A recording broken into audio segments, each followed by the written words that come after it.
nag-iisa, karamay siya. Oh, oh.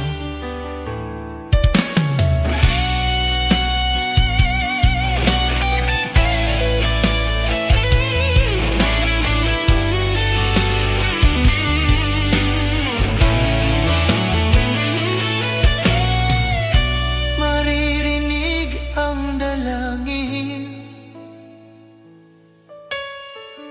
ang pagsuko'y wag mong gawin.